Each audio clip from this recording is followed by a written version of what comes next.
on veut résoudre une équation de la forme ax plus b égale cx plus d. C'est-à-dire une équation qui ressemble à ça. Donc, on veut chercher donc la valeur de x pour qu'il y ait égalité entre les deux membres. C'est-à-dire qu'on veut que 7 fois x moins 2 soit égal à 3 fois x plus 18. Et on est bien d'accord que le x qui est à gauche est le même x qui est à droite. On va s'inspirer des équations ax plus b égale c, c'est-à-dire où on n'avait pas de x à droite, c'est un peu la même chose. Donc le but c'est d'avoir les x d'un côté et les nombres de l'autre. Alors on va y aller progressivement sur le premier exemple, on verra un petit peu plus rapide sur le deuxième. Donc 7x moins 2, le moins 2 qui est à gauche, je voudrais l'enlever, je vais rajouter plus 2. Moins 2 plus 2, ça fait 0. Égale 3x plus 18. Mais comme à gauche, j'ai rajouté un plus 2, pour garder l'égalité, je suis obligé de le rajouter à droite. Donc ça, on a dit que ça faisait 0, donc je simplifie. 7x égale 3x, 18 plus 2, 20.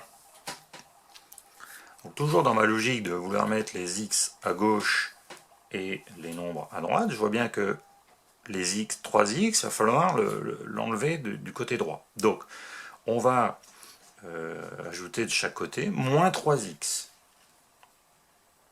Donc, moins 3x. On fait la même chose. Bon, on va le mettre à côté, on peut voilà. Plus 1. Du coup, 3x moins 3x, ça fait 0. Donc il va nous rester ici 7x moins 3x, c'est-à-dire 4x. Et à droite, 20. On peut maintenant continuer la résolution, puisque nous, c'est pas 4x qu'on veut, c'est qu'un x. Donc on va diviser par 4. Ce qui fait qu'on arrive à x égale 20 quarts, c'est-à-dire 5. Et ensuite, je regarde, 5, 7 fois 5, 35, 35 moins 2, 33.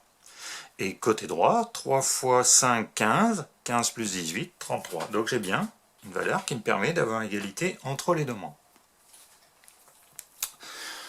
Sur le deuxième exemple, on va faire la même chose, même résolution, sauf qu'on va essayer de mettre ces deux étapes-là sur la même ligne. Pour ceux qui maîtrisent un peu mieux, ensuite ça permettra d'aller un petit peu plus vite. Alors du coup, il va falloir ajouter à gauche et à droite un moins 11 pour enlever le plus 11, et il va falloir ajouter à gauche et à droite un plus 5, un plus 5x pour enlever le moins 5x. Alors on y va. Donc, moins 2x plus 11. Donc on a dit qu'on mettait un moins 11 et que l'on mettait un plus 5x égale 18 moins 5x moins 11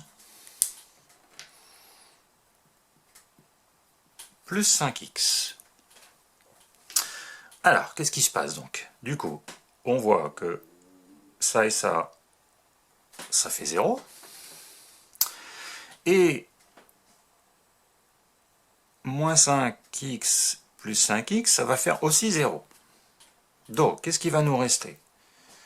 Il va nous rester moins 2x plus 5x à gauche, et il va nous rester 18 moins 11 à droite. Moins 2x plus 5x, ça fait 3x. 18 moins 11, 7. Dernière étape, sachant que nous, on ne veut pas 3x mais un x, on va diviser par 3 à gauche et à droite. Et donc la solution, ce sera 7 tiers. 7 tiers, si on calcule une valeur rapprochée, on va voir qu'on a une quantité infinie de chiffres après la virgule, hein, 2,33333. Donc, eh ben, on va laisser la réponse sous forme de fraction. Tout à l'heure, on avait réussi à avoir un nombre décimal, hein, même ici un nombre entier. Ici, on va le laisser sous forme de fraction, puisque la solution de l'équation, c'est 7 tiers. Ce n'est pas une valeur rapprochée de 7 tiers qu'il faut prendre, c'est bien 7 tiers. Et ensuite, si on remplace 7 tiers dans les deux membres, eh ben, on va voir que l'on obtient la même réponse.